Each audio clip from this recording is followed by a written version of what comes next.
ప్రత్యేక సత్సంగము బై శ్రీ లింగాల సూర్య ప్రకాశరావు గారు, సాయిరాం, నూజివీడు. సాయిరాం సార్. సాయిరాం అండి.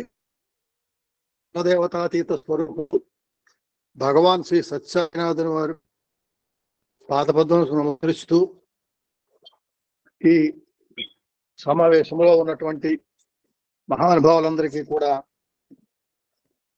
నా యొక్క నమస్కారాలు తెలియజేస్తూ ఈరోజు 30 నిమిషములు పెద్దలందరితో ముచ్చరించేటువంటి అవకాశాన్ని కల్పించినటువంటి గురువు గారికి అందరికీ కూడా నా నమస్కారములు.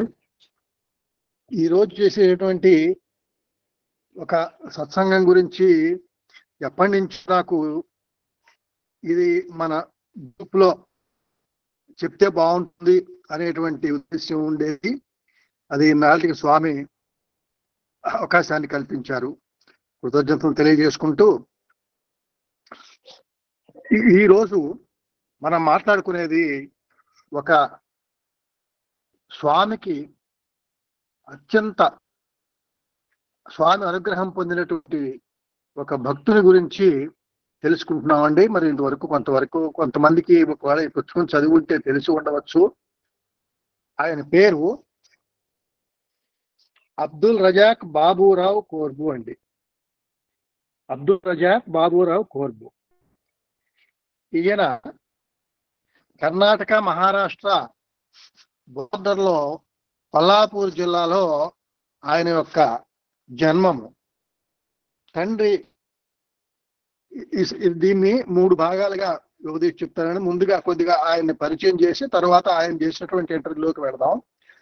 ఆయన ఈ అబ్దుల్ రజాక్ బాబూరావు అనే ఆయన తన 2వ సంవత్సరంలో ఉండగానే తండ్రిని కోల్పోయాడు. ఆ తండ్రి దర్జీ చేస్తూ ఉండేవాడట.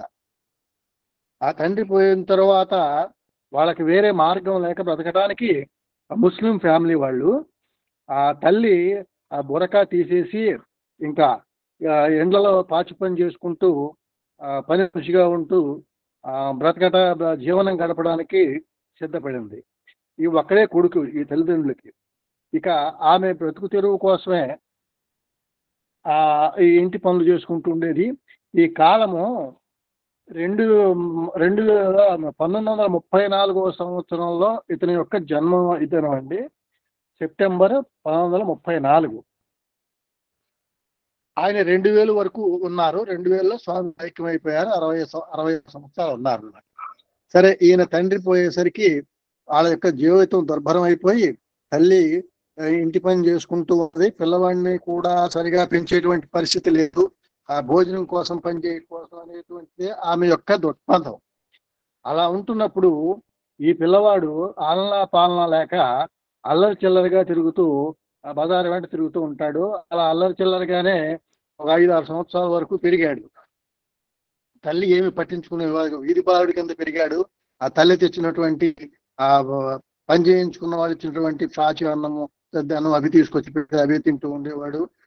బజారమ్మడి తిరుగుతూ ఉండేవాడు. అల్లరి చిల్లరగా తిరుగుతూ ఉండటం వల్ల ఈ పిల్లవాడి వల్ల ఆ వీధిలో పిల్లలు చెడిపోతున్నారనే ఉద్దేశంతో ఆ పక్క వాళ్ళు బలవంతాన ఈయన్ని తీసుకొచ్చి ప్రాథమిక పాఠశాలలో వేశారటండి.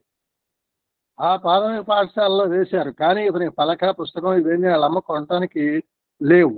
అవి ఒట్టి చేతులతో వచ్చాడు. వచ్చిన తర్వాత సరే అక్కడ ఒక మాస్టారు ఇతని యొక్క ఆ చురుకుదనం చూసి ఓ పలక అది ఏర్పాటు చేసి నెమ్మదిగా స్కూల్లోకి అలవాటు చేశాడండి. అలవాటు చేసిన తర్వాత తను ప్రాథమిక తరగతులన్నీ కూడా చదువుకుంటూ ఉన్నాడు. కానీ వ్యక్తిగత పరిశుభ్రత అనేది ఏమీ లేదు. తైల సంస్కారం లేదు తలకి. అట్లా మరి బట్టలేమో చినిగిన బట్టలు అలా తోడుకొస్తూ ఉండేవాడు.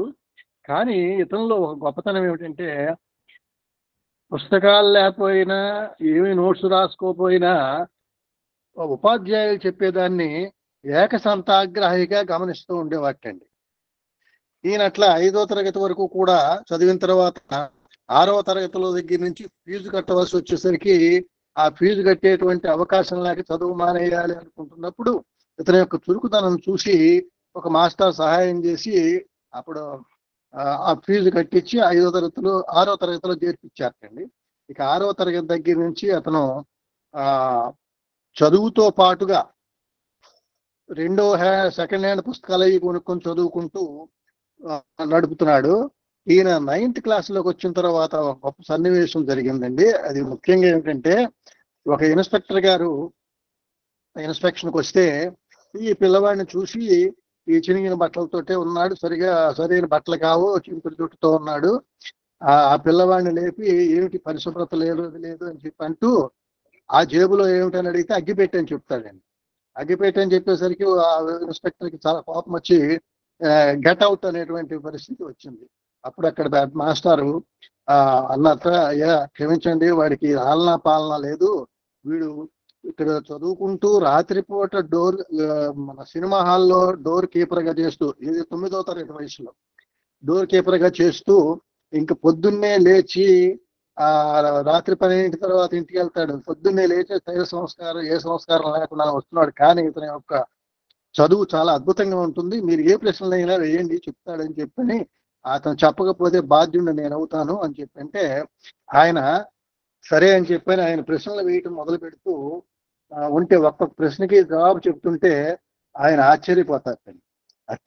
అతి ఆశ్చర్యపోయిన తర్వాత ఆయన ఏదో ఒక ముస్లిం గ్రంథం గురించి ఆయన ప్రశ్నలు వేయటానికి మొదలు పెడితే, అయితే ఈయన అన్నట్ట నేను సంస్కృతం చదువుకుంటున్నాను అని చెప్పని మృత్యుకటికము తర్వాత ఇంకొక సంస్కృత గ్రంథంలో నుంచి కొన్ని శ్లోకాలు చదివి దానికి అర్థం ఆయనకి చెప్పేసరికి ఆయన చాలా ఆశ్చర్యపోయి, ఇదేమిటి, ఇది సంస్కృతం లేదు కదా నీ సిలబస్ లో అని చెప్పంటే, నేను పండిత కోర్స్ కోసం రోజు ఒక అరగంట సేపు ఒక పండితుల వారి దగ్గరికి వెళ్ళి నేను నేర్చుకుంటున్నానండి అని చెప్పంటే, అతను తబ్బిబ్బైపోయి అతనికి పూర్తి కన్సెషన్ ఇచ్చి ఇతను చదువుకున్నంత వరకు కూడా ఫ్రీగా అతనికి చదువు చెప్పాలని చెప్పని ఆ ఇన్స్పెక్టర్ గారు రికమెండ్ చేసి అతన్ని చదువులోకి పూర్తిగా ఇంట్రెస్ట్ కలిగేటట్టుగా చేసేస్తండి. తర్వాత ఆయన ఇట్లా ప్రైవేట్లు చెప్పుకుంటూను సినిమా హాల్ గేట్ దగ్గర పని చేసుకుంటూ 10th క్లాస్ అయిపోయింది, మెట్రికులేషన్ అయిపోయింది. తర్వాత సేల్ ట్యాక్స్ ఆఫీసర్ గా ఉద్యోగం వచ్చింది. ఈ సేల్స్ ట్యాక్స్ ఆఫీసర్ గా ఉద్యోగం వచ్చిన తర్వాత ఆ జీతంతో ఈయనకి మళ్ళీ చిన్నప్పుడు అలవాట్లు ఉన్నట్టుగానే ధూమపానము, తర్వాత ఈ లిక్కర్స్, ఈ అలవాటు కూడా ఉండి లంచాలు తీసుకునేవాట. అప్పుడు ఆయనకి 6 నెలలు లంచాలని తీసుకొని బ్యాడ్ హ్యాబిట్స్ పడిన తర్వాత ఒక ఆలోచన వచ్చింది, ఇది జీవితం కాదు అని ఒక మరుపు వచ్చి ఎవరో గురువు కావాలి అని అనుకుంటుంటే ఆయనకి 3 లిస్టులోకి వచ్చారండి. స్వామి మన సత్యసాయి బాబా గారు, తర్వాత జిడ్డు కృష్ణమూర్తి గారు, 3 ఆయన. సరే ఆ రోజుల్లో కరంజయ్య గారు బీజ పత్రిక ద్వారా మరికొన్ని ద్వారా సత్యసాయి బాబా వారి గురించి చెడుగా విని సత్యసాయి బాబా వారు లాభం లేదు అనుకున్నట్ట. జిడ్డు కృష్ణమూర్తి గారి పుస్తకాలు చదివాట. జిడ్డు కృష్ణమూర్తి గారి పుస్తకాలు కూడా ఈయనకి సరైన మార్గం.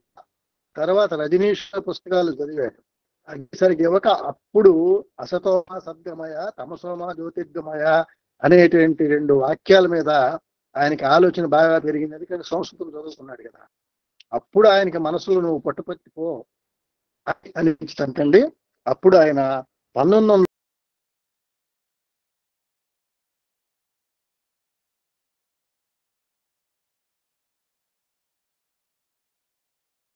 వినపడలేదు సార్ వినిపించలేదు. ఒక్క నిమిషం ఆగండి అమ్మా, ఒక్క నిమిషం.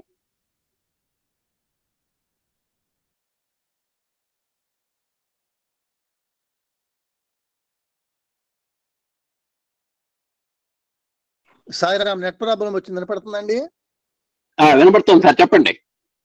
1977వ సంవత్సరం అంటే ఆయన 33వ సంవత్సరం వయసులో ఆయన పుట్టపర్తి మొట్టమొదటిసారిగా వచ్చారటండి. వచ్చిన తర్వాత ఆ స్వామిని దర్శించడం జరిగింది, కానీ ఆ స్వామి ఈయన వంక చూడటం లేదు. ఈయనకేమీ ఒక అభిప్రాయం కూడా, మంచి అభిప్రాయం కలగలేదు. ఆయన ఏమీ మాట్లాడకుండానే వచ్చారు, చూశారు, ఆరతి తీసుకున్నారు, వెళ్ళిపోయారు. ఈయన మనసుకి ఏమీ ఆనందం కలగలేదు. కానీ ఈయన గమనించింది ఏంటంటే, అక్కడ ఉన్నటువంటి మనుషులందరూ ఏదో ఒక ఆనందంతో ఉన్నారు. స్వామి మాట్లాడినా మాట్లాడకపోయినా ఆయన వచ్చి వెళ్ళటం చూసి ఆనందపడుతున్నారు. ఏమిటి, నేను ఎందుకు ఆనందం పొందలేకపోతున్నాను, వీళ్ళంతా ఎందుకు ఆనందం పొందుతున్నారు అని ఆయనకి సందిగ్ధం వచ్చేసి తిరిగి వెళ్ళిపోయాడు. స్వామి ఏం మాట్లాడలేదు. సరే మళ్ళా ఆయన వెళ్ళాడు కానీ మనసంతా ఇక్కడే ఉందట. ఏం జరిగిందో తెలియదు. మళ్ళీ నెల రోజుల కల్లా అక్కడ చేసే ఉద్యోగానికి సెలవు పెట్టుకొని మళ్ళీ నెల రోజులకి ఆయన పుట్టపట్టి రావడం జరిగిందండి. వచ్చినప్పుడు స్వామి అతన్ని కళ్ళలోకి మాత్రమే చూసి వెళ్ళిపోయారు. ఇంకా అక్కడితోటి ఈయన స్వామికి అంకితం అయిపోయాడు ఆ చూపుతోటి. తర్వాత ఆ రోజునే బయటకు వచ్చిన తర్వాత చెప్పులు ఉన్న చోట ఉన్నటువంటి ఒక వాలంటీర్ గారు ఎందుకో మాట్లాడిచ్చాడు. ఈయన మాట్లాడిస్తే ఆయన పరిచయం ఇన్ని వివరాలు అడిగిన తర్వాత, మీరు స్వామి కాలేజీ పెడుతున్నారు పుట్టపర్తిలో, మీరు మర్కంటైల్ లా చెప్పడానికి మీరు ఎందుకు అప్లికేషన్ పెట్టుకోకూడదు ఇక్కడ అని చెప్పి అన్నట్టండి. ఇతను ఈ సేల్స్ ట్యాక్స్ ఆఫీసర్ గా పనిచేస్తూనే గుమాస్తాగా పనిచేస్తూ లా పీజీ కూడా చేసేటండి. లా పీజీ కూడా చేసి ఇక అక్కడ ఆ ఉద్యోగం వదిలేసి లెక్చరర్ ఉద్యోగంకి వెళ్ళాడు అనమాట. అప్పుడు జరిగింది ఇది. అయితే ఫ్రీగా చెప్పాల్సి వస్తుంది కాలేజీలో అని చెప్పంటే ఈయన వెళ్ళి ఒక అప్లికేషన్ పెట్టుకున్నట్టండి. పెట్టేటప్పుడు ఏం చేశాడు, నాకు టీఏలు డిఏలు ఏం అక్కర్లేదు, నేను ఆర్థికంగా బాగా సంతృప్తిగా ఉన్నవాడినే అని రాశాటండి. అలా రాయకపోతే ఎవరేమో అనే ఉద్దేశంతో సరే అయిపోయిన తర్వాత ఆయన్ని సెలెక్ట్ చేశారు. స్వామి సెలెక్ట్ చేసిన విధానం కూడా చాలా గొప్పగా ఉందండి. అది సమయానుభావం వల్ల ఇప్పుడు చెప్పలేకపోతున్నాం. 14,000 అప్లికేషన్లలో 14 అప్లికేషన్లు తీసేటండి. ఆ 14,000 అప్లికేషన్లు ఎలా సెటిల్ చేయాలో తెలియక అప్పట్లో స్వామికి అప్పచెప్తే అవన్నీ కింద పరచమన్నట్ట 14 కవర్లు తీసి 14 సబ్జెక్టులకి 14 మంది లెక్చరర్స్ ని ఇచ్చేసి సెలెక్ట్ చేసేటండి. సరే ఆయన వచ్చి చేరాడు. సంవత్సరం తర్వాత అండి స్వామి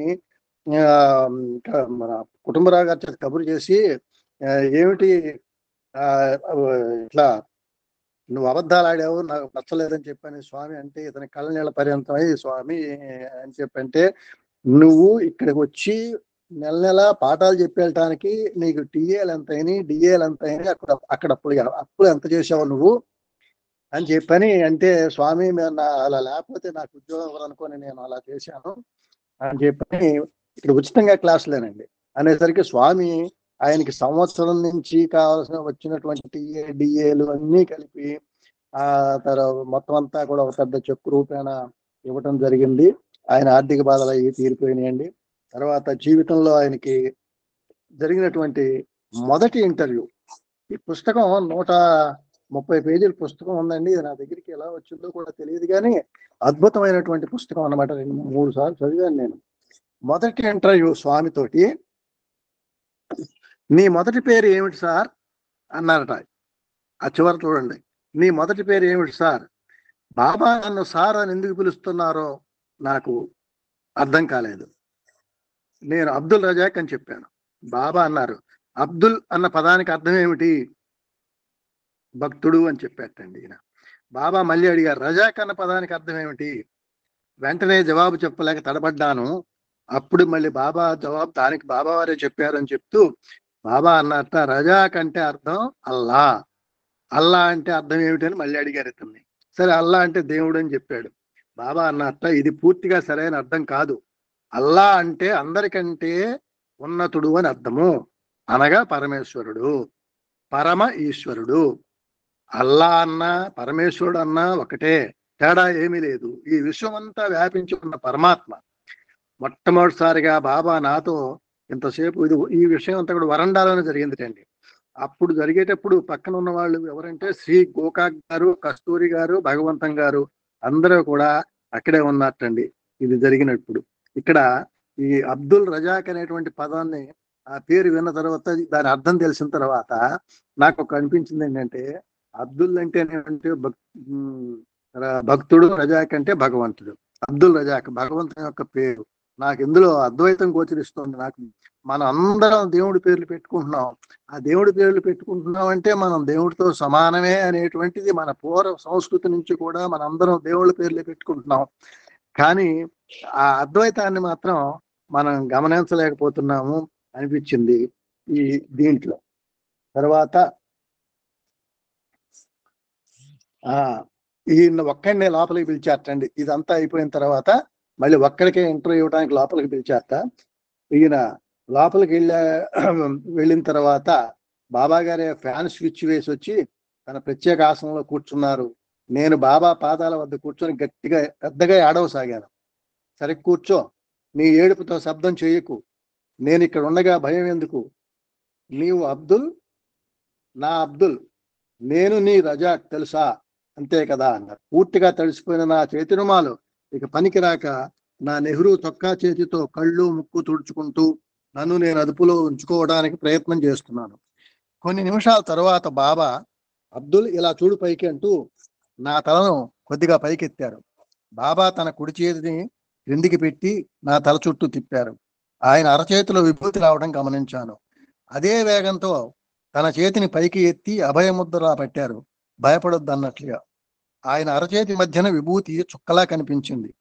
బాబా అన్నారు, ఇదంతా తినేయి, నీకు నెమ్మదిగా ఉంటుంది. బాబా ఆదేశించిన విధంగా విభూతి అంతా తినేసి ప్రశాంతంగా కూర్చున్నాను అన్నాడు ఆయన. బాబా అంటున్నారు, మీ కొత్త ప్రిన్సిపల్ ఉద్యోగం ఎలా ఉంది?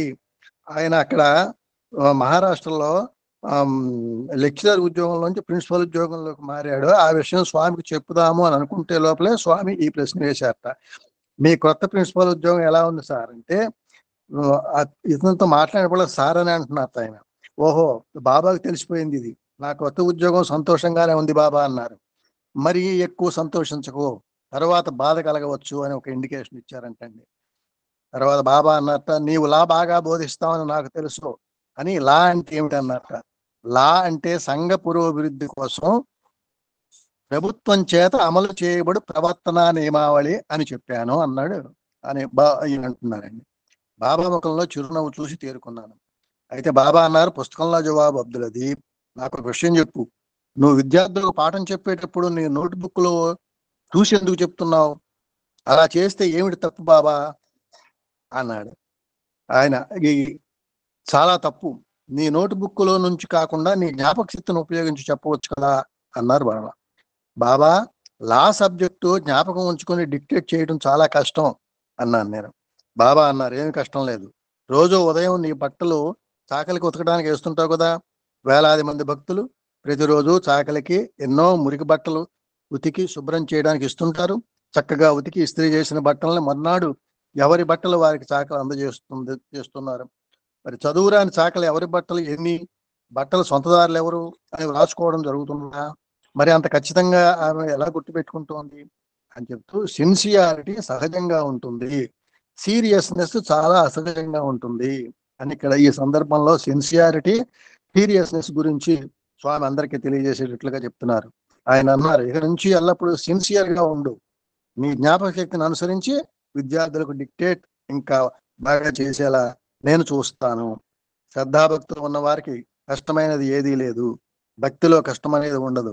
మనిషి భక్తిలో కష్టం అనేది ఉండదు, ఎంత కష్టం వచ్చినా కానీ భక్తిలో అది కలిసిపోతుంది, తుడిచిపెట్టుకుపోతుంది. మనిషి కోసం చట్టాన్ని తయారు చేస్తాడు, అది కష్టం ఎలా అవుతుంది?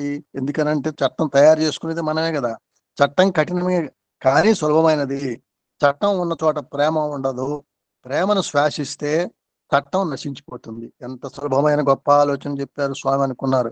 ఇన్నేళ్లుగా నేను లెక్చరర్గా చేస్తున్నా, నాకు ఇటువంటి ఆలోచన రాలేదు అని అనుకుని, ఎందుకని అంటే అహంభావం వలన నాకు ఈ ఆలోచన రాలేదు అని చెప్పని ఆనాటితో కొద్దిగా ఉన్నటువంటి అహంభావాన్ని కూడా తాను వదులుకున్నాడని చెప్తూ, స్వామి సర్వజ్ఞులు, జ్ఞాన స్వరూపమే స్వామి అని ఈయన అనుకుంటూ ప్రశాంతంగా ఉన్నాడు. గుప్పెడు విభూతి పొట్లాలు ఇచ్చి, ఇవి నీ కుటుంబ సభ్యులకు అని చెప్పని విభూతి ప్రసాదం ఇచ్చి మళ్ళీ రేపు కలుస్తానన్నారట. ఆ తెల్లారి రెండో రోజున మళ్ళీ ఇంటర్వ్యూ ఇచ్చారండి. ఈయన ఒక ప్రశ్న అడిగట్టండి, విశ్వమంతా ఇమిడి ఉండేలాగా, అందులో నా సొంత మతం గురించి మాత్రమే తెలిసేలాగా ఉండే ఒక వస్తువును సృష్టించమని కోరేట ఆయన. బాబా అన్నారు మధురంగా నవ్వుతూ, అబ్దుల్, నిజంగా చాలా అసాధ్యమైన విషయాన్ని కోరుకున్నానని అనుకుంటున్నావా? ఏమీ బదులు చెప్పకుండా బాబా వైపు చూస్తుండిపోయాను అంటున్నాడు ఈయన. బాబా వేశారట, నా అరచేతిని చూడు, అందులో నీకేమన్నా కనిపిస్తోందా? నా అరచేతిలో కానీ చేతి వెనక భాగాన కానీ ఏమీ లేదు, నువ్వు కూడా సరిగా చూడు అని అంటే, ఎందుకంటే ఈయన సంశయంలో ఉన్నట్టు అప్పటికి. బాబా తన అరచేతిని కిందికి తిప్పారు. ఆయన చేతిని పట్టుకోవటానికి ధైర్యం చాలలేదు నాకు.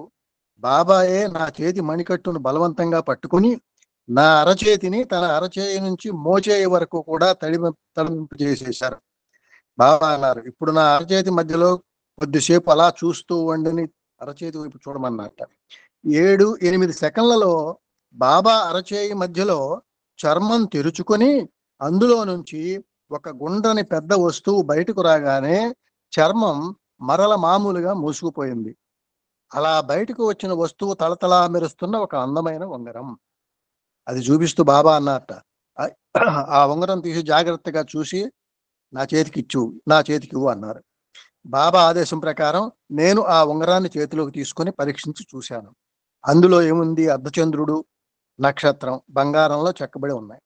ఉంగరం తిరిగి బాబా అరచేతిలో పెట్టేశాను. బాబా ఈ ఉంగరం గురించి నాకేమీ అర్థం కావటం లేదు, దయచేసి వివరంగా చెప్పండి అన్నాడు. బాబా అన్నారు, నీవు ముస్లింగా పుట్టావు, పుట్టకు మాత్రమే నీవు ముస్లింవి, నీకు ఇస్లాం గురించి ఏమీ అర్థం కాదు. అవును, అది నిజమే. కేవలం బాబాని అడిగినప్పుడు కేవలం పరీక్ష కోసం మాత్రమే నా మతాన్ని గురించి చెప్పాను, అంతే తప్ప నిజానికి నాకు మతం గురించి తెలియదు అన్నాడు ఈయన. బాబా అని చెప్తున్నాడు. బాబా అన్నారు, ఈ బంగారపు ఉంగరాన్ని అష్టకోణాలతో నవరత్నములు పొదిగినదిగా చేశాను. ఈ రెండూ కూడా ఈ విశ్వాన్ని సూచిస్తాయి. నవరత్నముల మధ్య ఒక నక్షత్రాన్ని, అర్ధచంద్రుడిని పచ్చలతో చేశాను అన్నారు బాబా. ఈయన అంటున్నాడు, బాబా ఈ ఉంగరంలో ముస్లిం మతం ఎక్కడుంది? అది కదా నేను అడిగింది అని చెప్పి. అంటే బాబా అంటున్నాడు, ఈ పచ్చల కేసు చూడు, అది నీ మతాన్ని సూచిస్తుంది. ఇప్పుడు ఈ ఉంగరాన్ని నీ ఎడమ చేతి 4 వేలికి పెడుతున్నాను అని నా ఎడమ చేతిని తీసుకొని ఆ ఉంగరాన్ని తొడిగారు. ఇలా చెబుతూ బాబా బరువైన ఉంగరాన్ని చెప్పిన వేలికి తొడిగారు. సరిగ్గా సరిపోయింది. ఎంత ఆశ్చర్యం! మళ్ళీ ఆయన పాదాల పైబడి నమస్కరించాను. ఈసారి నీళ్లు నిండిన కళ్ళతో కొద్ది నిమిషాల తర్వాత బాబాతో పాటు బయట గదిలోకి వెళ్ళాను. అక్కడ కూర్చున్న 9 మంది విదేశీయులలో ఉంగరం గురించి చెప్పి స్వామి చెప్పారటండి. నన్ను తన కొంటె భక్తుడిగా చెప్పారు. ఈయనకి కొంటె భక్తుడు అని బిరుదు ఇచ్చారట స్వామి. బయట వరండాలకు వచ్చాను. నా 4వ వేలు ఉంగరంతో బరువుగా ఉన్నది. ఉంగరం చాలా అందంగా మెరుస్తోంది. ముందుగా శ్రీ కస్తూరి గారు దాన్ని చూశారు. నా చేతిని పైకెత్తి ఉంగరాన్ని క్షుణ్ణంగా పరిశీలించి చూసి కస్తూరి గారు అన్నారట, స్వామి ఇంత అందమైన వస్తువుని ఇంతకు ముందు ఎన్నడూ సృష్టించలేదు. ఇవి నవరత్నాలు.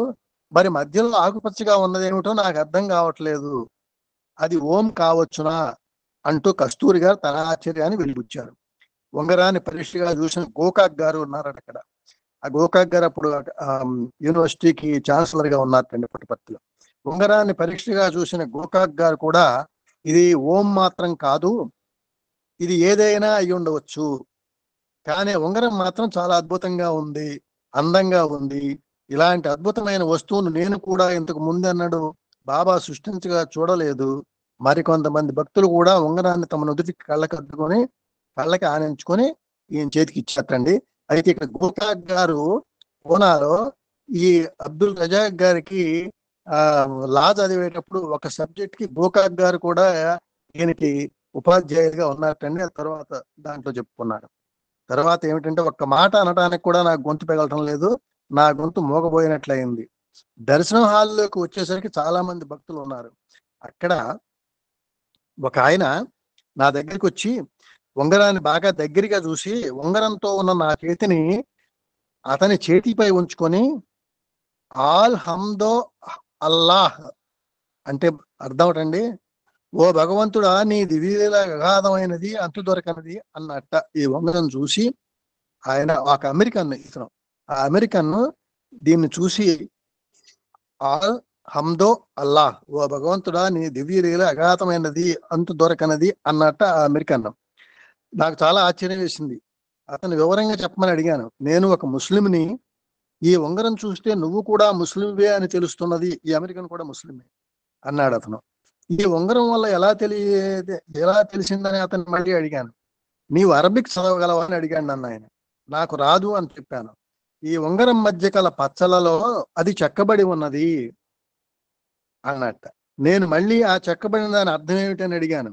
అప్పుడు అన్నాడు, అరబిక్ లో అల్లా అని చెక్కబడి ఉంది అని అతను చెప్పాడు. అప్పుడు అర్థమైంది నాకు, ఆ ఉంగరంలో పొదగబడిన పచ్చలతో స్వామి అల్లా అని వ్రాశారని.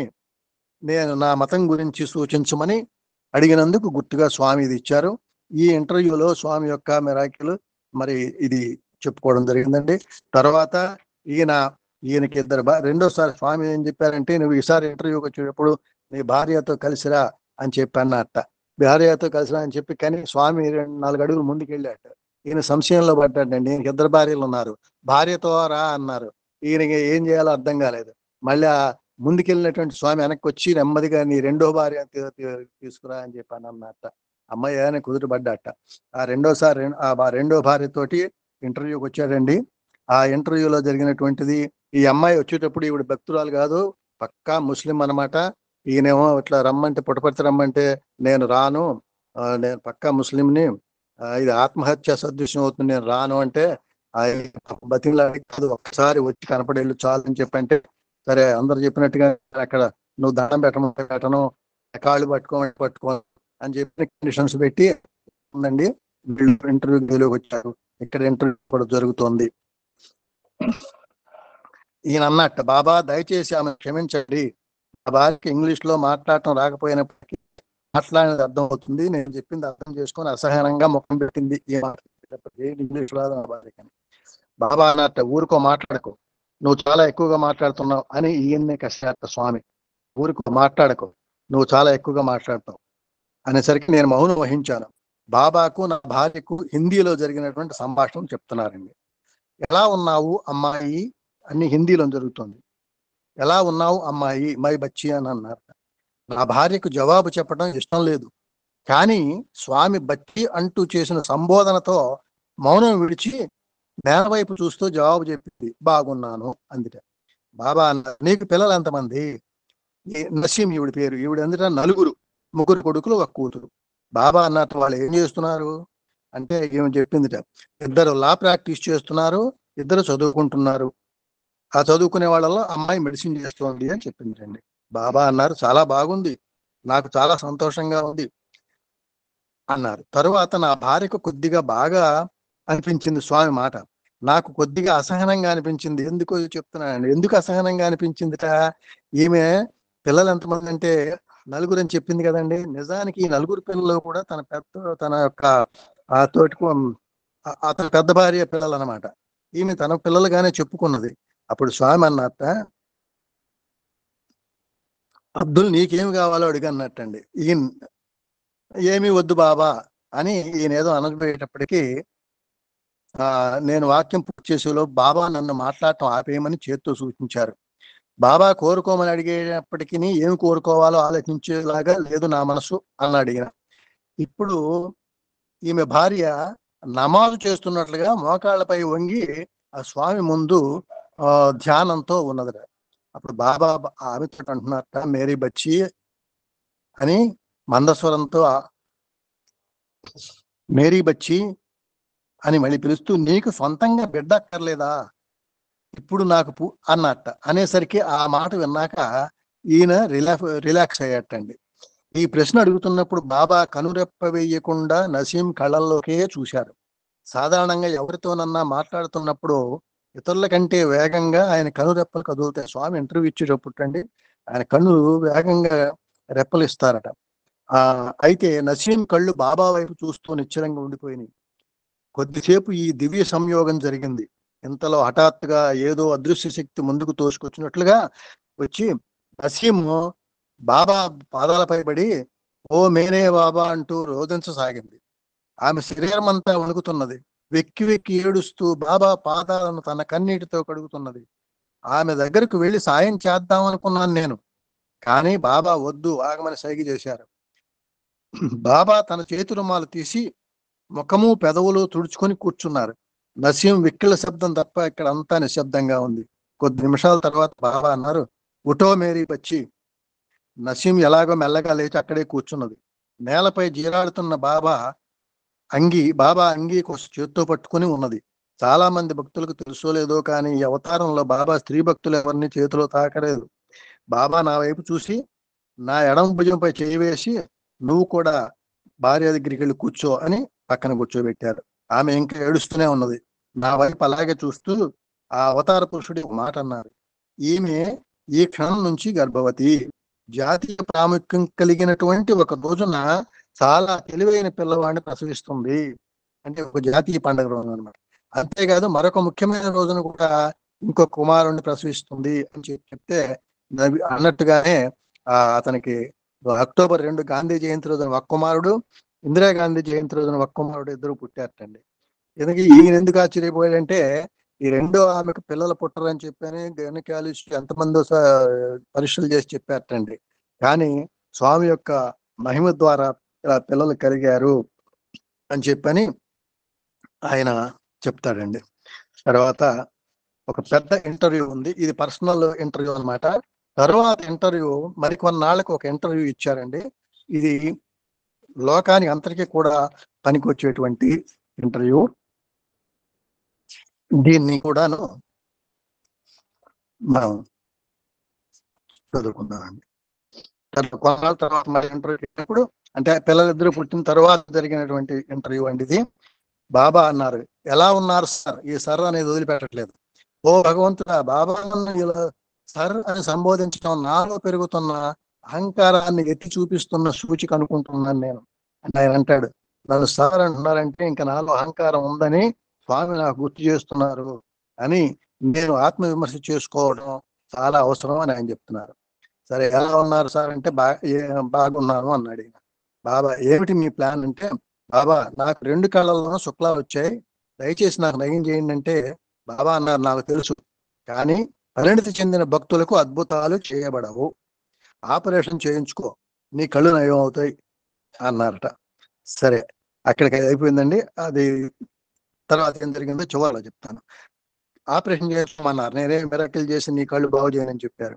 తర్వాత ఈయన ఒక ప్రశ్న వేశాడు, ఇక్కడి నుంచి మనందరికీ కూడా లోకానికి పనికి వస్తాయండి. క్రిందసారి నేను ఇక్కడికి వచ్చినప్పుడు చాలా మంది స్త్రీలను పురుషులను చూశారు, వారంతా మీ నిజ భక్తులేనా? ఈయన చిన్నప్పటి నుంచి కూడానండి ఆ ముక్కుసూటిగా మాట్లాడేవాడు. అదే అక్కడ ఇన్స్పెక్టర్ జేబులో ఏంటంటే అగ్గిపెట్టి అని చెప్పాడు అన్నట్టు, ఎందుకంటే బీడీ కాల్చడానికని, రాత్రిపూట సినిమా హాల్లో పనిచేసేప్పుడు. అలాగే ఈయన స్వామితో కూడా, అంటే స్వామితో ప్రేమలో మునిగిపోయాడు కాబట్టి అలా ప్రశ్నించగలిగాడేమో మహానుభావుడు. ఏమన్నట్టండి, స్త్రీలు పురుషులను చూశాను, వారంతా మీ నిజభక్తులేనా అంటాడు. బాబా అంటున్నారు, వారిలో చాలా మంది కాదు, కానీ వాళ్ళందరూ నన్ను కోరుకుంటున్నారు.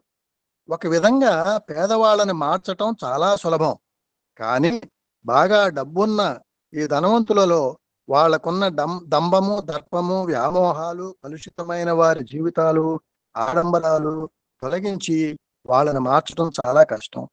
అందువల్లనే భౌతికపరమైన ప్రాపంచిక సుఖాలపై పరుగులు పెడుతూ ఏమాత్రం ఆనందం లేని స్థితి వైపు వెళుతున్నారు.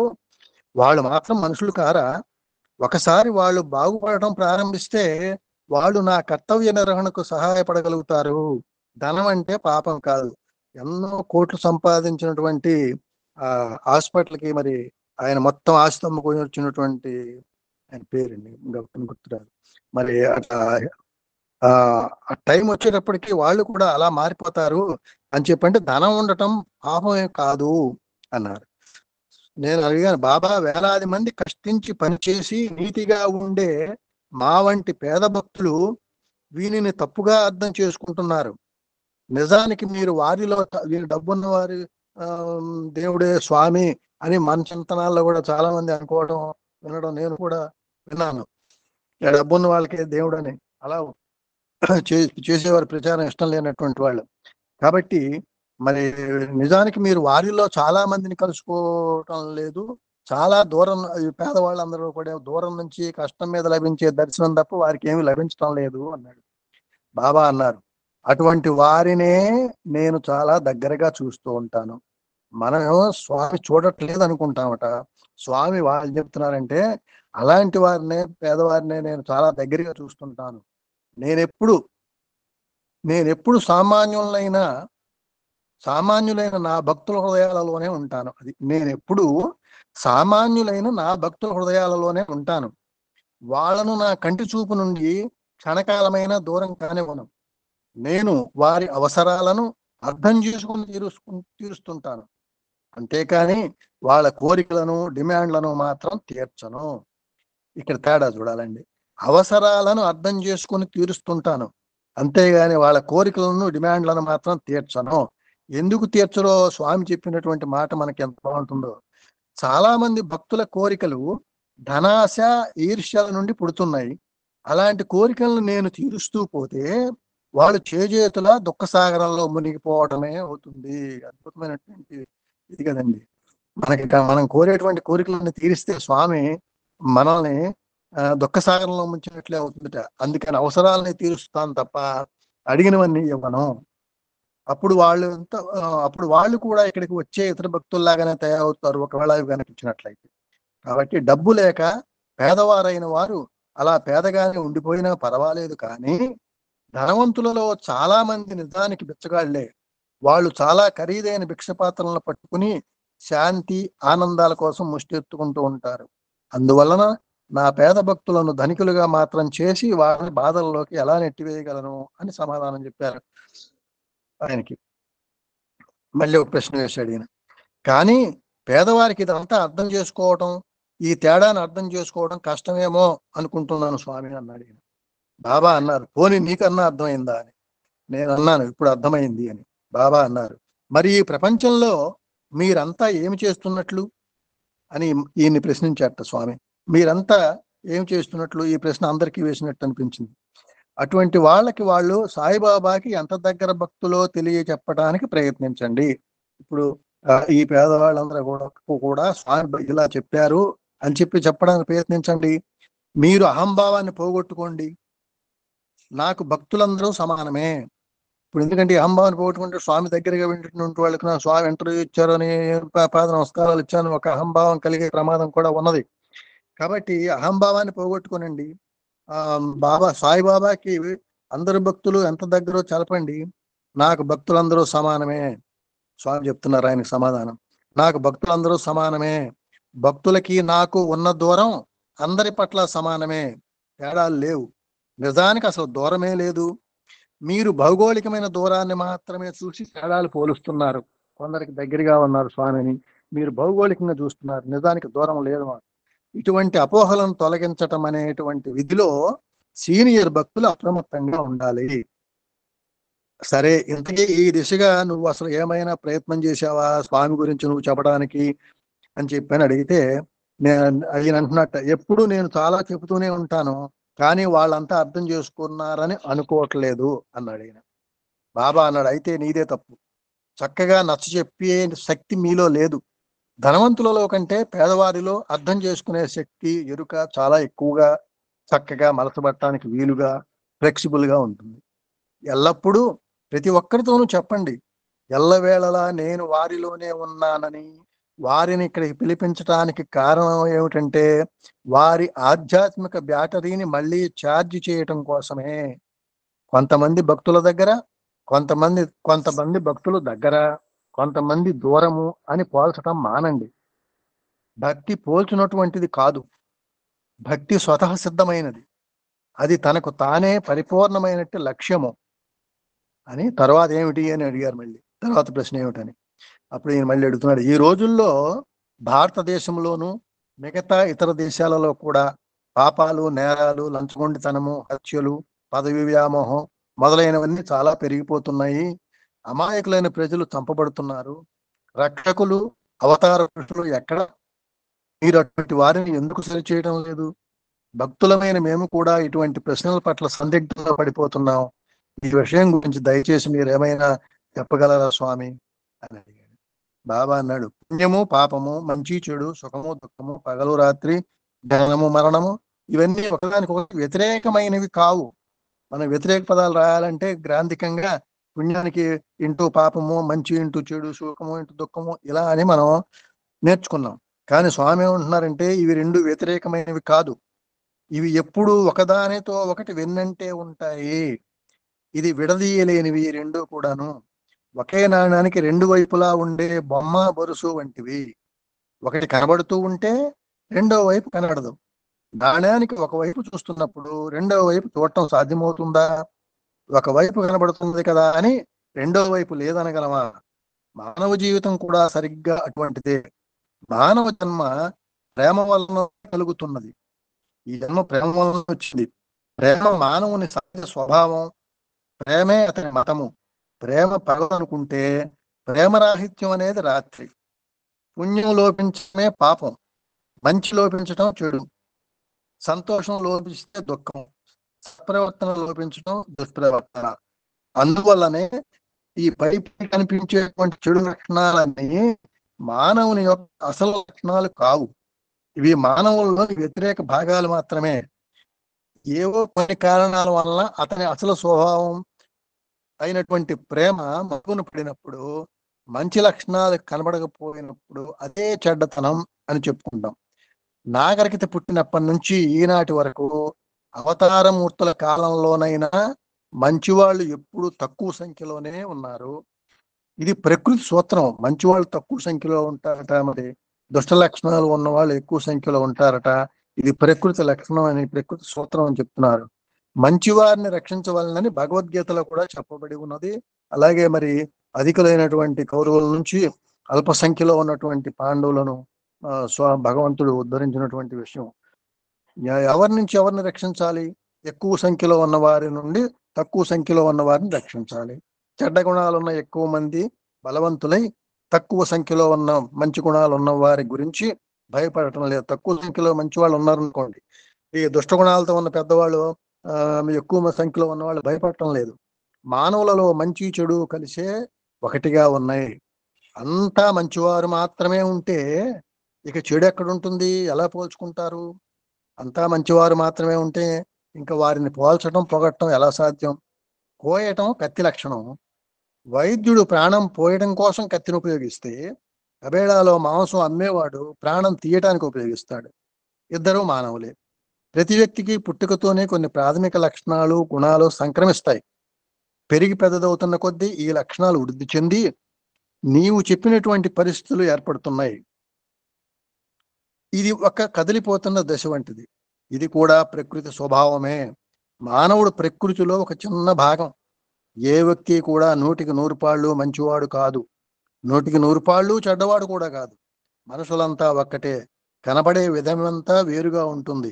ఈ కనబడేది మారటానికి, మెరుగుపడటానికి వీలుంటుంది. అందుకే స్వామి ఎదుటివారిలోని చెడుని మాత్రం చూడొద్దు, మంచినే గమనించండి అని చెప్పడం. ఈయన ఒక ప్రశ్న వేశాడు, మీ భక్తులు 100% మంచివాళ్ళు కాదా? ఎంత చెప్పారు, పైన చెప్పిన దాన్ని బట్టి అంటున్నారండి. మీ భక్తులు 100% మంచివాళ్ళు కాదా అంటే, అందరూ నేరస్తులే. చూసేది చూడబడేది మాత్రం మనిషికి తేడాగా ఉంటుంది. అందరూ నేరస్తులైనసరికి ఈయన అంటున్నాడు, నాకు సరిగా అర్థం కాలేదు. అందరూ నేరస్తులే అంటున్నారు స్వామి మీరు అంటే, నాకు సరిగా అర్థం కాలేదంటే అప్పుడు దాన్ని వివరంగా చెప్తున్నారండి. నీవు ఒక లా కాలేజీ ప్రిన్సిపాల్ గా ఉన్నావు కదా, న్యాయశాస్త్రం చక్కగా చదివి అందులో ప్రావీణ్యత సంపాదించావు కదా.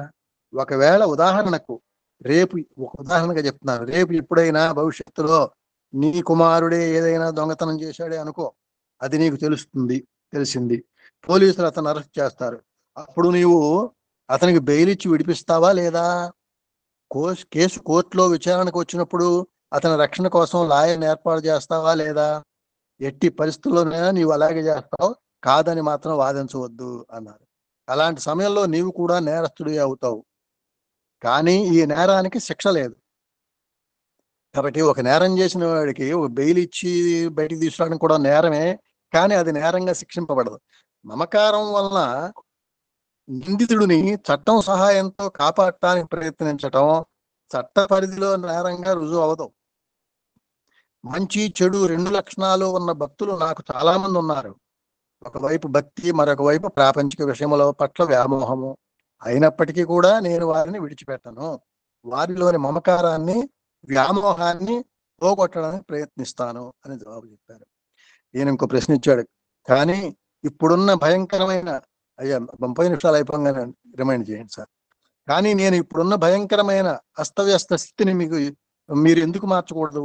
ఇప్పుడంతా అస్తవ్యస్తంగా ఉంది కదా, మీరు మార్చొచ్చు కదా, మీరు భగవంతుడు కదా అంటే, బాబా అంటున్నారు, ప్రతి అవతారము ఒక అయస్కాంతం వలె పనిచేస్తుంది. ఇది మనకి చాలా చోట్ల మనం సత్సంగంలో చెప్పుకున్నాం. ప్రతి అవతారము ఒక అయస్కాంతం వలె పనిచేస్తుంది.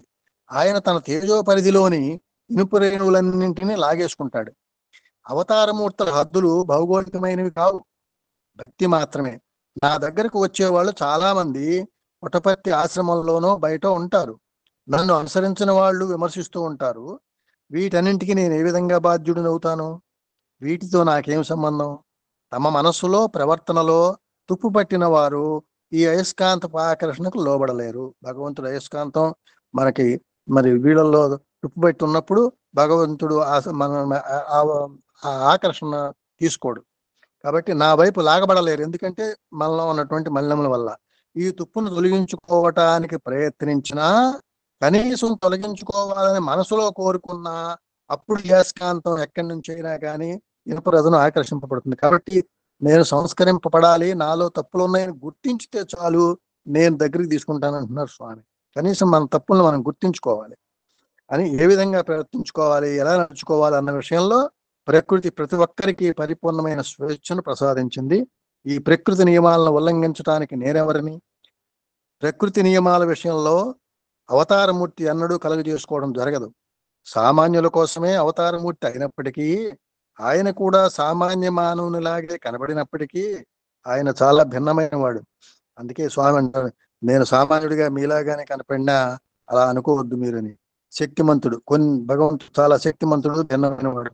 కొన్ని అసాధారణ పరిస్థితుల్లో ఆయన తన మానవాతీత శక్తులను ప్రకటించటం జరుగుతూ ఉంటుంది. ఇది కూడా ప్రకృతి నియమంలో ఒక భాగమే. మానవాతీత శక్తులు అంటే స్వామి మరి మిరకిల్స్ అన్ని చేయడం అనేది కూడా అది అవసరాన్ని బట్టి చేస్తానంటున్నాడు స్వామి. ప్రతి వ్యక్తిలోనూ ప్రాణశక్తి, సర్వసమర్థుడైన భగవంతుని దివ్యశక్తి ప్రవహిస్తూనే ఉంటాయి. ప్రతి మనిషిలోనూ కూడా ఇది ప్రాణశక్తి, అలాగే సర్వసమర్థుని భగవంతుని దివ్యశక్తి కూడా ఉన్నాయి. నా విషయంలో కాకపోతే ఆ వోల్టేజ్ మరింత ఎక్కువగా ఉంటుంది. నేరాలు పాపాలు చాలా పెరిగిపోయాయని నీవు అంటున్నావే, ఏ ఆధారంతో చెప్పగలుగుతున్నావు? దేంతో పోల్చి చెప్తున్నావు? దీన్ని బట్టి సంఘంలో సద్గుణాలు గుణవంతులైన ప్రజలు ఉన్నారని నిరూపించడం లేదా? నువ్వు చెడ్డవాళ్ళు ఉన్నారంటే కొంతమంది మంచివాళ్ళు ఉన్నారని నిరూపణ ఇక్కడే ఉంది కదా. దీన్ని కొలవడానికి ఇంతకు మించి వేరే మరి ఏ విధమైన కొలమానము లేదు. చిన్నదీపం కానీ లేక లాంతరు కానీ లేకుంటే చీకటిని చూడలేం. సాంఘిక పరిస్థితి పరమైన చీకటి ఉన్నది ఇక్కడ, అది కనిపిస్తూనే ఉన్నది. అంటే అర్థం ఎక్కడో ఏమూలో ధర్మజ్యోతి ప్రకాశిస్తూనే ఉన్నదనే కదా. ఆ ధర్మజ్యోతిని కాపాడటం నా కర్తవ్యం. ఎవరైతే ధర్మంతో ఉంటారో వాళ్ళని కాపాడటం, అదే కృష్ణ భగవానుడు కూడా చెప్పాడు. తర్వాత ఇంకొక ప్రశ్న అండి, ఈనాటి భయానకమైన స్థితి ఎప్పుడు మారుతుందని ప్రశ్నించాడండి బాబా. అంటున్నారు, ఈ పరిస్థితి ఎప్పుడు మారుతుంది అనే కన్నా మానవుడు ఎప్పుడు మారతాడు అని అడుగు. మనిషి తప్పకుండా మారతాడు. నేటి ప్రపంచంలో మానవునిలోని ధర్మజ్యోతి వెలుగు మసకబారిందే కానీ జ్యోతి పూర్తిగా మాత్రం ఆరిపోలేదు. అదే సమయంలో ఈ భూమి పైన అక్కడక్కడ ప్రేమ జ్యోతులు వెలుగుతున్నాయి. అదే మనకి మరి మహానుభావులను చెప్పుకుంటాం మనం. వాటి ప్రకాశం చాలా తక్కువగా ఉండడం చేత అవి చిన్న జ్యోతులు కావటం వలన రాత్రి చీకటి మరింత దట్టంగా గాఢంగా అనిపిస్తోంది, భయం కొలుపుతోంది. నిజానికి అసలు చీకటి లేదు, వెలుగే అసలు సత్యం. సమయం వచ్చినప్పుడు ఆ జ్యోతి వెలుగు అంతటా వ్యాపిస్తూ ప్రకాశిస్తుంది. ప్రవహిస్తూ ఉండటమే శాశ్వత ప్రకృతి నియమం. నేను అడుగుతున్నాను ఈ ప్రశ్న, కనీసం అమాయక ప్రజలను చంపటాన్ని మీరు ఆపితే అనబోయాడు. దానికి చెప్తున్నారు, చావుకు అంత ప్రాముఖ్యత ఎందుకు ఇస్తావు?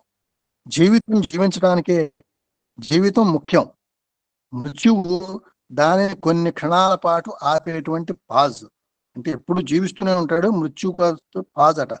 2 జననముల మధ్యకాలమే మృత్యువు, అది శాశ్వతం కాదు. 2 జనముల మధ్యకాలమే మృత్యువు. అవి చాలా పవిత్రమైనటువంటి క్షణాలు. ఆ మృత్యు క్షణాలు చాలా పవిత్రమైనటువంటివి. నీ ప్రశ్నకు మూలం జీవితం పట్ల వ్యామోహం ఉండటం వలన చనిపోవడానికి ప్రాధాన్యత ఇస్తున్నావు నువ్వు. జీవితం పట్ల వ్యామోహం చాలా అజ్ఞానంతో కూడిన ప్రశ్న. అగ్నిపర్వతములు బద్దలైనప్పుడు, భూకంపములు, తుఫాన్లు, వరదలు వంటి ప్రకృతి వైపరీత్యములు సంభవించినప్పుడు వేలాది మంది, లక్షలాది మంది మరణిస్తున్నారు. మరి ఇలా ఎందుకు జరుగుతున్నదని అటువంటి సమయాల్లో అనగలవా? నువ్వు అనగలవా అంటున్నారు. ప్రతి ఒక్కరూ మృత్యువు అంటే చాలా విచారకరంగా భావిస్తారు. ప్రకృతిలో సంభవించే నిరంతర మార్పు అనే నియమంలో ఇది అనివార్యం. మానవ జాతిలోని మూల సహజాతములు బాగా పెరిగిపోతున్నాయి. అంటే ఇంగ్లీష్లో బేసిక్ ఇన్స్టింక్ట్స్ అండి. అతి త్వరలో ఇవన్నీ శాంతిస్తాయి. తరువాత మానవ జాతి అంతా మంచిగా మారిపోతుంది. నా సాగి యుగంలో నేను చేయవలసినదంతా చేస్తాను. తర్వాత ప్రశ్న ఏమిటి అన్నారండి. మత కలహాలు హత్యకాండగా ఎందుకు మారిపోతున్నాయి? మతము కలహము రెండు ఎన్నడూ కలిసి ఉండవు. కలహములు లేకుండా రాకుండా చూడటము, వాటిని సమూలంగా తుడిచిపెట్టడమే ఏ మతంకైనా బాధ్యత. మతం చెప్పి కంక్లూడ్ చేయండి సార్. సరే అమ్మ, ఇంకొకసారి ఇంకో విలువైనటువంటి కొన్ని ప్రశ్నలు ఉన్నాయి. తర్వాత మరలా భగవంతుడు అవకాశం ఇచ్చినప్పుడు అవి చేసుకుందామండి. ఈ పుస్తకం చదివిన తర్వాత దీని గురించి ఎప్పుడు మనకు దీంట్లో మాట్లాడాలనేటువంటి ఒక ఆలోచన కలిగి ఇదివరకు కుడిశ్రావు గారితో చెప్పడం జరిగిందండి. దీంతో స్వామి ఈరోజు అవకాశం ఇచ్చినందుకు స్వామికి అప్పటి వరకు ఓపికగా విన్నటువంటి భక్తులందరికీ కూడా నా యొక్క నమస్సుమాంజలు తెలియజేసుకుంటూ సాయిరామండి. సాయిరామ్ సార్. ఓం శ్రీ సాయిరామ్. భగవాన్ దివ్య శ్రీకరణాలకు హృదయపూర్వక అభివాదాలు చేసుకుంటూ ఈరోజు ఒక అద్భుతమైనటువంటి ఉపన్యాసం ఇచ్చారు. చాలా సంతోషంగా ఉంది. స్వామి యొక్క సందేహాలు సమాధానాలు బాగున్నాయి. నాకు కొంచెం తక్కువగా ఉంది కాబట్టి సమయం ఒక చిన్న విషయాన్ని తీసుకుంటాను సార్.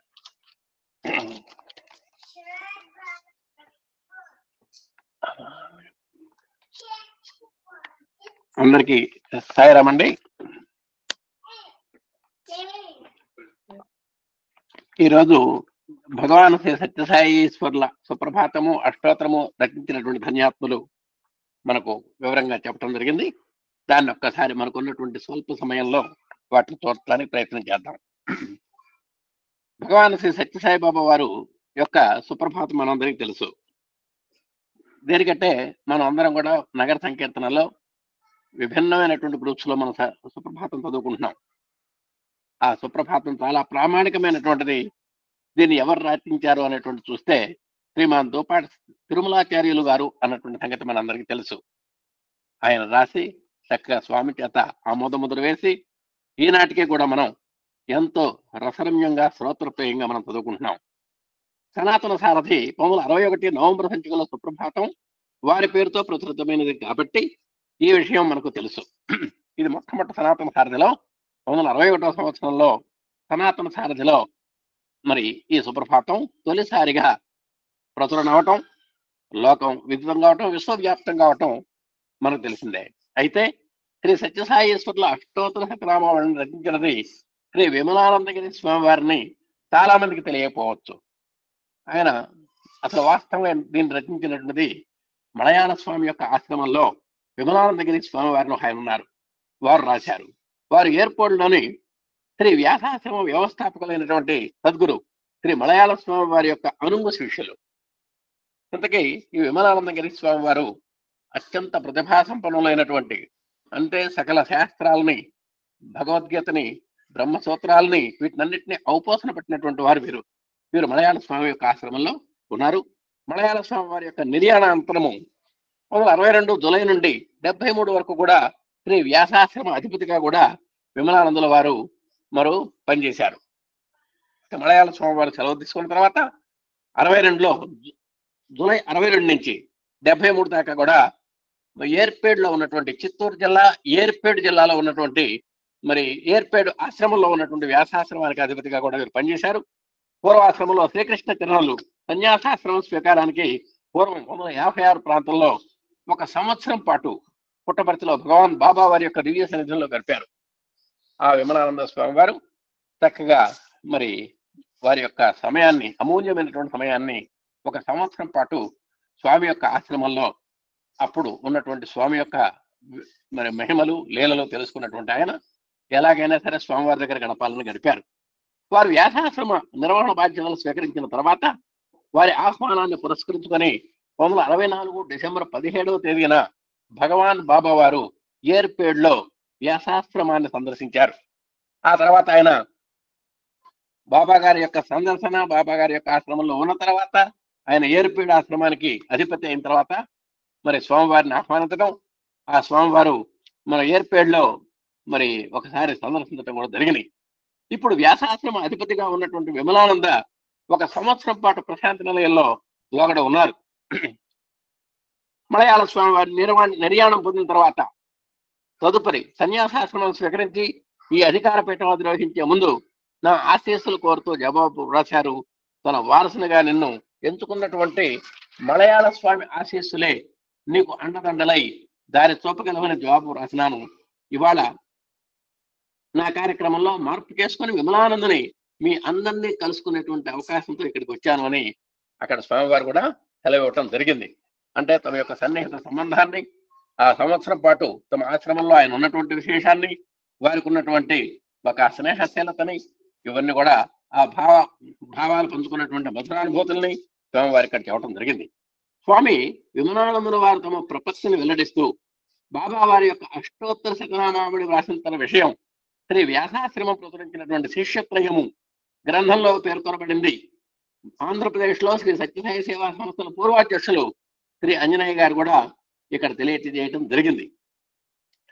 సుప్రసిద్ధ కవి పండితులు కీర్తిశేషులు బిరుదురాజు రామరాజు గారు కూడా మరి భగవాన్ బాబా వారి యొక్క అష్టోత్తరం విమలానందుల వారు రాసిన సంగతి శ్రీమాన్ దోపాటి తిరుమలాచార్యులు గారు స్వయంగా తమకు చెప్పినట్లు తమ డైరీలో కూడా చెప్పుకున్నారండి. ఈ విధంగా బిరుదురాజు రామరాజు గారు కూడా మరి తనకు ఉన్నటువంటి గ్రంథంలో దోపాటి తిరుమలాచార్యులు గారు ఇట్లా రాశారని కూడా చెప్పారు. 79 నవంబర్ 10వ తేదీన నెల్లూరులో దోపాటి తిరుమలాచార్యులు వారిని కలుసుకున్నప్పుడు వారితో జరిగినటువంటి సంభాషణ వివరిస్తూ రామరాజు గారు మరి ఈ విధంగా చెప్పడం జరిగింది. ఆచార్యుల వారు 10/9/50 నాడు తొలిసారి బాబాను సందర్శించారట. నాటి నుంచి 75 జన్మదినోత్సవాల వరకు స్వామిని ప్రత్యక్షంగా సేవించినారు. స్వామి దివ్య జీవిత చరిత్ర సత్యం శివం సుందరం సంపుటాలు కూడా రాయటం జరిగింది. బాబా వారి యొక్క సుప్రభాతం, కరావలంబ స్తోత్రం ఆచార్యుల వారు కూడా రాశారని చెబుతున్నారు.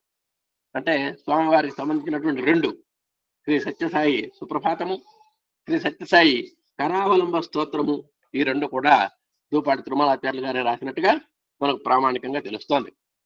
బాబా వారి యొక్క అష్టోత్తర శతనామావళి స్వామి విమలానంద స్వామివారి యొక్క శిష్యులు పూర్వాశ్రమంలో శ్రీకృష్ణ చరణులు రాసినారని తెలుస్తోంది. ఇక అష్టోత్తరాన్ని మన బిరుదురాజు రామరాజు అంటే విమలానంద స్వామి వారు రాసినట్టుగా తెలుస్తోంది. తిరుమలాచార్యుల వారు తమ 25 ఏళ్ల అనుభవాలు చెప్పారు. వారు చెబుతుంటే వారి కళ్ళ వెంట ఆనందాశ్రములు పాల్గొన్నాయి. తమకు స్వామి ప్రసాదించినటువంటి స్ఫటికహారము, తులసిమాల, విగ్రహాలు, చిత్రపటాలు, దేవతార్చన చూపించినారు. స్వామిని గురించి చాలా అనుభవాలు చెప్పినారు. ధన్యజీవి పుణ్యపురుషుడు అయినటువంటి ఆయన పాదాలు పనుల కద్దుకొని వచ్చినాము అని పేర్కోవటం జరిగింది. ఈ విధంగా మరి వాళ్ళ యొక్క అనుభూతులు చెబుతుంటే మనకు ఎంతో ఆనందం కలుగుతూ ఉంటుంది. భగవాన్ శ్రీ సత్యసాయి ఈశ్వరుల యొక్క అవతార వైభవానికి, వైశిష్ట్యానికి అద్దం పట్టే రీతిలో సుప్రభాతం రచించినటువంటి శ్రీ దూపాటి తిరుమలాచార్యులు గారు, అష్టోత్తరం రచించినటువంటి విమలానంద స్వామి వారు మానవాళికి మహోపకారం కావించినటువంటి ధన్యాత్మలు, పుణ్యాత్మలుగా చిరస్మరణీయులు అయినారు. కాబట్టి ఈ విధంగా ఒక ఇద్దరు వ్యక్తులు స్వామి యొక్క స్వామి వారి యొక్క అవతార తత్వాన్ని నాటి నుంచి అన్ని యుగాలు, ఎన్ని యుగాలు మారినా కూడా అన్ని యుగాలు శాశ్వతంగా ఉండేటువంటి స్థితిలో మరి సుప్రభాతాన్ని దూపాటి తిరుమలాచార్యులు గారు, స్వామి యొక్క అష్టోత్తర నామాలని మరి విమలానంద స్వామి వారు రచించినటువంటి సందర్భం ఇక్కడ మనకున్నటువంటి స్వల్ప సమయంలో మనం తెలుసుకోవడం జరిగింది. చివరిగా భగవంతుడిని దేనికోసం ప్రార్థించాలి అనే దాంతో మనం ముగిద్దాం. భగవంతుడిని ఎందుకోసం మనం ప్రార్థించాలి? ఏదో మీ బాధ అంతా నివారణ కావాలని, మీ చిక్కులు తీరాలని, ఆస్తులు బాగా రావాలని, ఈ విధంగా లోకంలో ఉన్న వాటి కొరకు ప్రార్థించడం సరైనటువంటి ప్రార్థన కాదు. నిజంగా భగవంతుడు జనరల్ గా మనం కోరేది అదే. ఏ చిన్న కోరికైనా సరే, పిల్లవాడు 10th క్లాస్ పరీక్ష రాస్తే చాలు వాడు పాస్ అవ్వాలని కోరుకుంటాం. MBBS ఎంట్రన్స్ వెళ్ళాడంటే ఎలా కూడా మా వాడిని ఒడ్డునబడే స్వామి, మా వాడిని కాస్త ఎంట్రన్స్ పాస్ అయ్యేటట్టు చూడు అని ఎక్కడికక్కడ ఏ రోజుకి ఆ రోజు, ఏ క్షణానికి ఆ క్షణం, ఏ సందర్భానికి సందర్భానికి అనుగుణంగా మనం కోరికలు కోరుతూ ఉంటాం. ఇవి నిజమైనటువంటి కోరికలు కాదు అంటున్నారు స్వామి. మీ దగ్గర లేనిది భగవంతుని దగ్గర ఉన్నది ఏదో దాన్ని ప్రార్థించాలి. నిజంగా మన దగ్గర ఏదైతే లేదో, భగవంతుడు ఏదైతే అమేయమైనటువంటి సంపద మనకి ఇవ్వగలడో దాన్ని మాత్రమే కోరుకోవాలి, కానీ ఈ భౌతికంగా కనబడేటువంటి కోరికలు మనం కోరుకోకూడదు అని స్వామి చెబుతున్నారు. శాశ్వతమైనదంతా అతని దగ్గరే ఉంది. అసలు భగవంతుడి దగ్గర లేదంటూ ఏం లేదు. అందుట్లో ఆయన దగ్గర ఉన్న సంపదలను కూడా శాశ్వతమైన సంపదలు, మన దగ్గర ఉన్నటువంటి అశాశ్వతమైనటువంటి సంపదలు. మనం ఏ టీవీ కొనుక్కున్నా, సెల్ ఫోన్ కొనుక్కున్నా, బ్యాగ్ కొనుక్కున్నా, ఇంకా ఏదైనా ఒక పట్టి మంచం కొనుక్కున్నా, ఒక ఫ్యాన్ కొనుక్కున్నా, ఇవన్నీ కూడా ఇవాళ ఉండి రేపు పోయేవే, అశాశ్వతాలే. కానీ స్వామి ఇచ్చేటువంటి ఆనందం ఉంది చూశారు, అది శాశ్వతమైనటువంటి ఆనందం. ఓ భగవంతుడా, నీ శాశ్వతమైనటువంటి ఆనందాన్ని నాకు అందించు, నీ శాశ్వతమైనటువంటి ప్రేమను నాకు అందించు, నీ శాశ్వతమైనటువంటి శాంతిని నాకు అందించు అని కోరుకోవాలండి. అంటే స్వామివారి దగ్గర నుంచి శాశ్వత ఆనందము, శాశ్వత ప్రేమ, శాశ్వత శాంతి మనకు కావాలని కోరుకోవాలి. ఇవి భగవంతుడి నుండి అందుకోవలసినవే, కానీ మరొకరు అందించాల్సినవి కావు. ఇవెవరు మీకు ఇవ్వలేరు. పరమాత్మ అందించేటువంటి ఆనందాన్ని మీకు ఏ వస్తువు ఇవ్వలేదు. పరమాత్మ అందించేటువంటి ప్రేమతో సాటి అయినటువంటి ప్రేమని ఎవరు ఇవ్వలేరు. పరమాత్మ ఇచ్చేటువంటి శాంతిని ఎవడు కూడా మనకు ముందు తేలేడు. కాబట్టి ఇవి భగవంతుడి నుండి అందుకోవాల్సినవే, కానీ మరొకరు అందించాల్సినటువంటివి కావు. భగవంతుడే వీటిని ఇవ్వడానికి సర్వసమర్థుడు. ఈ ఆనందం కానీ, ప్రేమ కానీ, శాంతి కానీ భగవంతుడు ఇస్తేనే అది శాశ్వతము. మిగతా వారు ఏదన్నా ఇచ్చినా అది తాత్కాలికమే కానీ అది పర్మనెంట్ కాదు. కాబట్టి అతని దగ్గర నుండి వీటిని పొందడానికి తగిన శక్తిని మనం సంపాదించాలి. మరి ఆయన దగ్గర నుంచి ఆనందం కావాలన్నా, ప్రేమ కావాలన్నా, శాంతి కావాలన్నా అంత తేలిగ్గా ఎట్లా వస్తాయండి? సాధన చేయాలి. సాధన చేస్తేనే మనకు వచ్చేది. ఒక పంట, ఒక విత్తు నాట్యం, అది మామిడి చెట్టు అవ్వాలి. పండు, దాని యొక్క పండు మనం తినాలి అంటే ఎప్పుడు నాటుతామో మామిడి విత్తనము, ఎప్పుడు అది పెద్దదవుతుందో, మహావృక్షం ఎప్పుడు అవుతుందో, అది ఎప్పుడైతే ఫలసాయాన్ని ఇస్తుందో, ఎప్పుడు ఆ మామిడి పండ్లు తింటాం, ఒక్కసారి మనం ఆలోచించుకుంటే ఒక కార్యానికి, ఫలానికి, కార్యఫలానికి అంత రిలేషన్షిప్ ఉంటుందన్నమాట. కాబట్టి దానికే మనం ప్రేమను పొందాలి. ఆ శక్తే ప్రేమ. స్వామి, నా ప్రేమ అల్పమైంది, నీ ప్రేమ అనంతమైంది, కాబట్టి నీ ప్రేమలో నా ప్రేమను చేర్చుకో అని ప్రార్థించాలి. అప్పుడే రెండింటి యొక్క ఏకత్వం ప్రాప్తిస్తుంది. ఈ విధంగా మనకున్నటువంటి సమయంలో మనం చక్కగా ఈ సత్సంగాన్ని అందజేసుకోగలుగుతున్నాం. ఇక నెక్స్ట్ మనం ఇంతతోటి ఈ సత్సంగాల యొక్క కార్యక్రమం అయిపోయింది. తర్వాత మనం వాళ్ళ చేత రివ్యూ చేయించుకుందాం. ఓం శ్రీ సాయిరాం. ఓం శాంతి శాంతి శాంతి.